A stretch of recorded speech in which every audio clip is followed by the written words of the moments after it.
Praise God. Praise God. God is good all the time and all the time. God is good. Praise God. Praise God. Isang mapagpalang araw sa bawat isa. Sa pagkakataong ito, tayo po ay dudulog, lalapit sa ating Diyos na buhay ng may pananampalataya na kung saan may dalawa o tatlo na nagkatipon sa kanyang ngalan. Naroon siya sa kanilang kalagitnaan. Sa araw na ito, tayo po ay dudulog sa Panginoon sa ngalan ng bayan ng Mercedes sa probinsya ng Camarines Norte. Ating hihilingin na maitatag ang altar ng ating manunubos sa bayan ng Mercedes. May mudag sa atong mga kaigsuunan diha sa Visayas ug sa Mindanao. Bisan pa katong atong mga kaigsuunan nga anaa sa Luzon ug sa laing naso. Dalaygo ang Ginoo sa walay katapusan. Ang ating pong pagsambay mula sa Aklat ng Mga Awit, 78 kabanata. Ang talata po ay 36.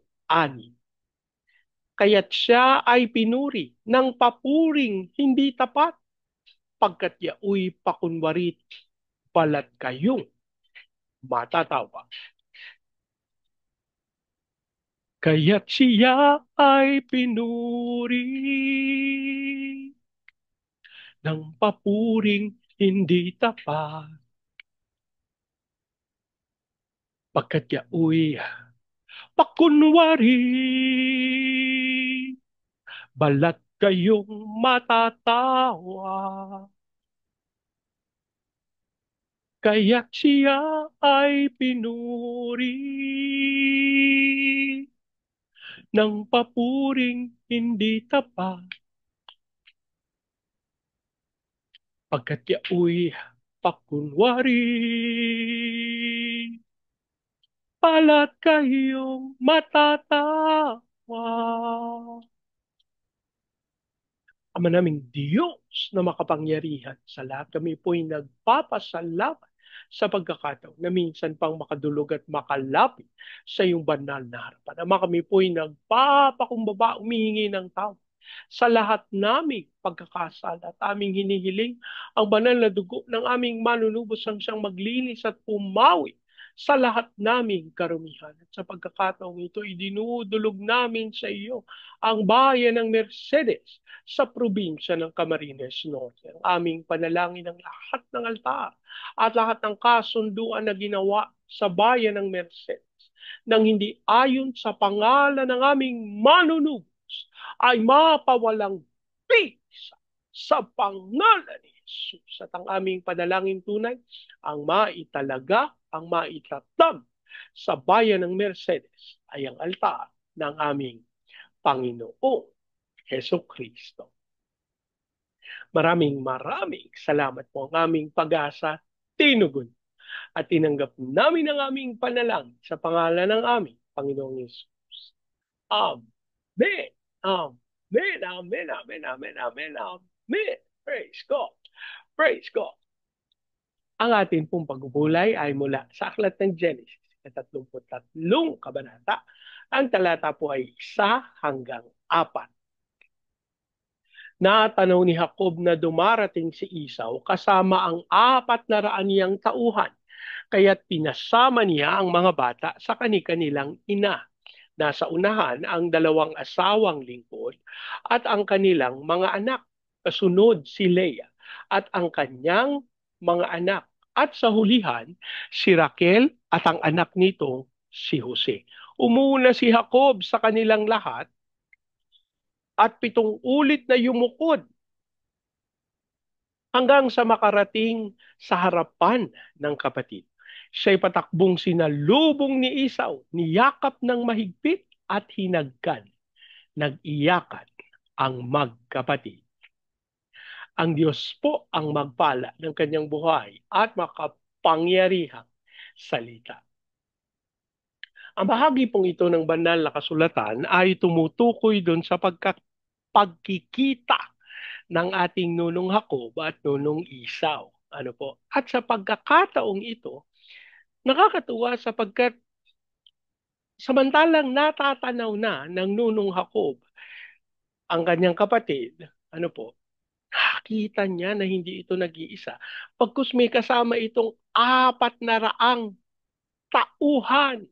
Alam niyo po, kumpara doon sa mga alipin na kanyang kasama, ako po ang iniisip ko, kung makakakita ako ng 400 tauhan, most likely, ako po, puro lalaki ito. Ano po? At ang kaisipan po na ako, ang naiisip ko, mga handa sa labanan ang mga ito. Ano po, hindi basta-basta mga tauhan. Kung hindi talagang lalaban ito ng patayan. Ano po? At hindi sila iilan. 400. Kung ako may kasalanan sa aking kapatid at ito ang sasalubong sa akin. Natural po, matatakot ako para sa aking buhay. At actually, ang sinabi nga ni Nunong Jacob, hindi lang para sa kanyang buhay, kundi para sa buhay ng kanyang mga anak, ng kanyang mga asawa. Ano? Pero alam niyo po, ang isang bagay na mabibigyang pansin natin sa bahaging ito ng banal na kasulatan ay yung pagkakasunod-sunod na itinakda at itinalaga ng nunong Jacob. Ano yung ginawa niya? Ang nasa unahan, siya. Sabi ko sa inyo kanina, kung ako to, patatakot ako. Doon ako sa dulo lalagay. Hindi po ang nunong Jacob. Nandun siya sa unahan. Na samantalang, katulad po nung sinabi ko, baka meron din siyang pag-aalala. Pero, dahil may mga pinauna na nga siya, no? Sabi, kaya na to. At nagkita na nga sila. Alam nyo, nung nagkita sila, dahil nga nasa unahan siya, 7 ulit siyang yumukod hanggang siya'y makarating sa harapan ng kanyang kapatid. Alam niyo po, nakakatuwa sapagkat ipinakita niya yung kanyang pagpapakumbaba. Hindi, Bernie, ano yan, takot talaga siya. Kasi baka mapatay siya. Oh well. Pero, siyempre, hindi ka naman basta-basta gagawa ng isang bagay kung hindi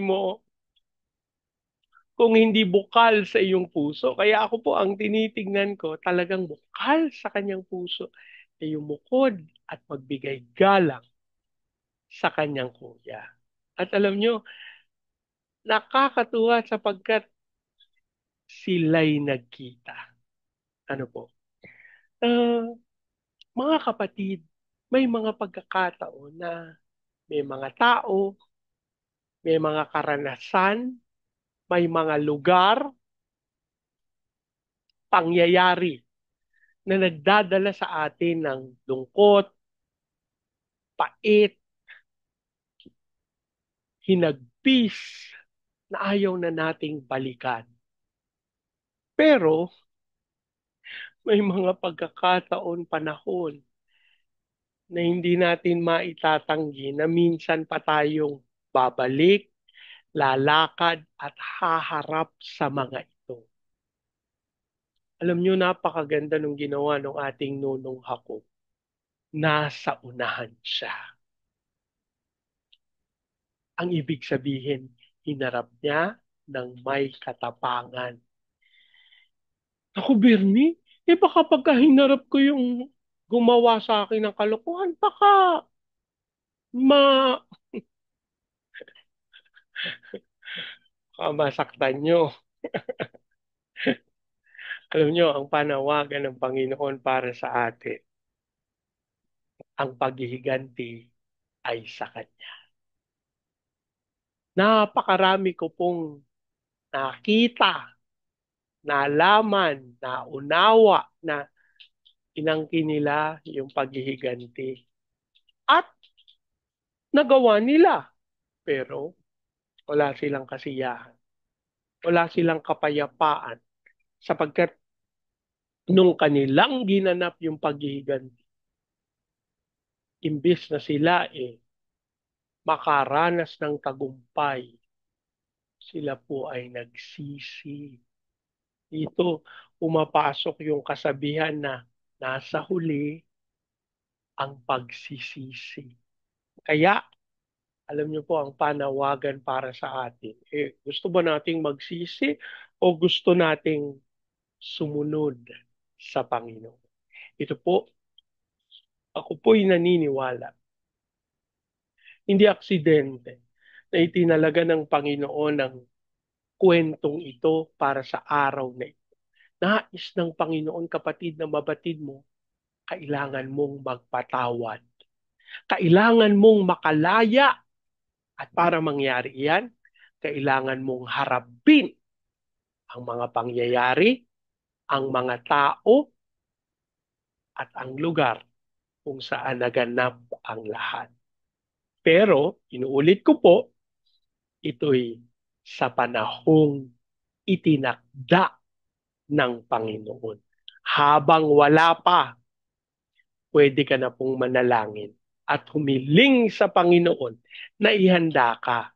Nang sa gayon, kapag dumating na ang takdang panahon, hindi ka po tatakbo, kundi katulad ng nunong Hakob, haharapin mo at siguradong magtatagumpay ka. Manalangin tayo. Ama naming Diyos na makapangyarihan sa lahat, kami po'y nagpapasalamat sa katotohanan na ikaw ang nagtatalaga ng lahat ng bagay.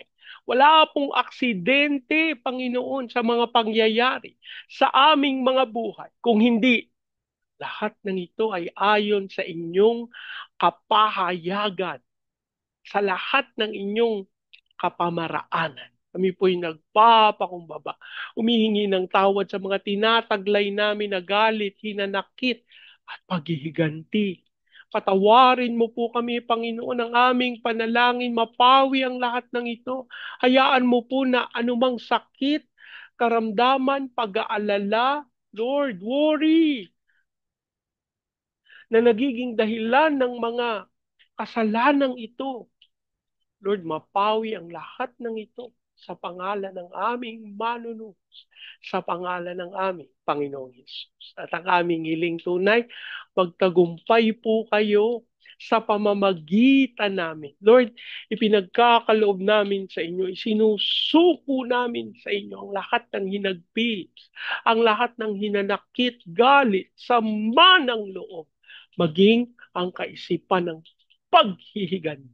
Panginoon, hayaan mong tanganan namin ang iyong pangako na ikaw ang maghihiganti para sa amin. At kami po'y nananalig, Amang Diyos, na sa iyong paglinis sa lahat naming karumihan, maging sa aming mga dugo, sa pamamagitan ng dugo ng iyong anak ang aming Panginoong Yesus, kami po ay tunay ngang malaya na. Maraming maraming salamat po. Amamin din pong idinudulog sa iyo ang bayan ng Mercedes sa probinsya ng Camarines Norte. Ang aming hiling, Panginoon, ng katawan ng aming Panginoong Kristo sa bayan ng Mercedes ay magkaroon ng unawaan, magkaroon ng paatawaran. Hayaan mong dumaloy ang iyong pag-ibig at tunay, dumaloy ang pagkakaisa. Dasal namin na ang Santong Espiritu ang siyang tunay na magtatag at magtalaga ng altar ng aming Panginoong Heso Kristo sa bayan ng Mercedes. Maging dahilan kung bakit ipapadala mo, Panginoon, ang fire of revival sa bayan ng Mercedes. Hayaan mong magkaroon ng pagkilos ng kapangyarihan, himala at kaligtasan sa mga tao sa bayan ng Mercedes. At ang aming panalangin, Panginoon, dumaloy ito sa Baguio City, Cagayan de Oro, Legazpi, Lipa, Manila, Pampanga, Pateros. Kilusan mo po mga bayang ito ng may kapangyarihan at tunay mapangyari ang iyong dakilang kaloob. At sa pangalan ni Jesus, mapawi po Panginoon, ng lahat ng pag-aagam-agam, bagkus ang mga bayang ito'y maghandog, magkaloob ng pinakamataas na papuri sa iyo sa pangalan ni Jesus. Dasal din namin, Panginoon, ang kaunlaran sa mga bayang ito at ito'y maranasan ng buong Luzon, Visayas at Mindanao. Ipahintulot mo, Panginoon, na sa aming pag-unlad, maganap namin yung tawag mo sa amin to be the launching pad of the gospel, to be a missionary, standing country, and to be the America of Asia in the height of its glory. Dasal din po namin, Panginoon, na matupad namin yung pagkatawag mo sa amin sa pamamagitan ng mga training agencies na meron kami.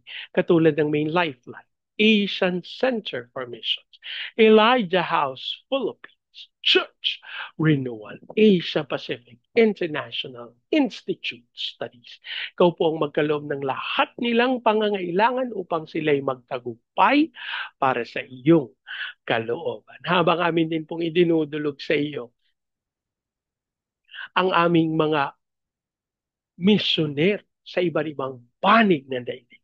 Sila po ay gabayan, bantayan, ingatan, ipagtanggol. Hayaan mo, Panginoon, ang aming mga misyonero ay patuloy na makaganap ng ayon sa kalooban mo. Habang amin din pong idinudulog sa iyo yung aming mga OFWs na tinawag mo bilang overseas Filipino witnesses. Yan mong sila'y sumaksi para sa iyong kapurihan at kalwalhatian. Amin din pong idinudulog sa iyo, Panginoon, ang aming President Marcos, Vice President Duterte, ang Senado, Kongreso, Judiciary, Military, Police, local government. We declare the fear of the Lord na maghari sa gobyerno ng Pilipinas. At ang aming hiling, walang kasinungalingan ng kaaway ang magtagumpay, Lord. Hindi namin pinapayagan na manatili ang korupsyon sa gobyerno ng Pilipinas. Bagkus, ang pagkatakot sa iyo ang matatagpuan sa bawat departamento at kikilalanin ka bilang Diyos at tagapagligtas. We also pray, Panginoon, sa mga bansa na tutunguhin ng iyong lingkod upang manalangin at itanim ang apoy ng revival sa Vietnam, Cambodia, Myanmar, Laos, Thailand, Malaysia, Singapore, Indonesia at Brunei. Aming panalangin, Panginoon, ikaw ang bumaba sa pakikipag-ugnayan sa mga iglesia, sa mga pastor, sa mga misyonero, sa mga anak mo, sa mga bayang ito. Hayaan mo, Panginoon, na mag-umalap ang pagnanais nila na makilala ka, makasama ka, makaisa ka sa iyong layunin para sa kanilang bayan. At kami po ay nananalig sa espiritu ng kapangyarihan na dadalo sa aming pagbisita, Lord God. Maging sa Hong Kong, Macau, Taiwan, hiling namin ang iyong pagsama ng walang katulad. As we also pray for the fire of revival sa South Korea, North Korea, Japan, Brazil, Russia. At Lord, kami nananalig, dadaloy ng walang katulad ang apoy na ito to the rest of the world. As we declare peace over Israel. Maraming salamat po ang aming pag-asa at tinugon nyo at tinanggap namin ang aming panalangin sa pangalan ng aming Panginoong Yesus. Amen. Amen. Amen. Amen. Amen. Amen. Amen. Amen. Praise God. Praise God. Sa pagkakataong ito, hayaan niyo pong salitain ko ang basbas ng Panginoon sa inyo at sa inyong sambahayan. I declare the everlasting love of the Father. I declare the unending blessings of the Son. I declare the sweet, sweet, sweet fellowship of the Holy Spirit now and forever. I declare this new house and lot with park, with a new vehicle, and with a flourishing business. In Jesus' name. Amen. Amen. Amen. Amen. Amen. Amen. Amen. Praise God. Praise God. Lagi po nating tatandaan sa anumang pagsubok, problema, kahirapan, sakit, karamdaman. Tayo dudulog, lalapit, tatawag sa Panginoon dahil Sa Diyos, walang imposible. Sa pagkakataong ito, sama-sama nating ideklara, Pilipinas, God bless you. Big time. Hanggang sa susunod po. Together, let's declare, to God be all the glory in Jesus' name. Amen. Amen. Amen. Amen. Amen. Amen. Amen. Amen. Praise God. Praise God.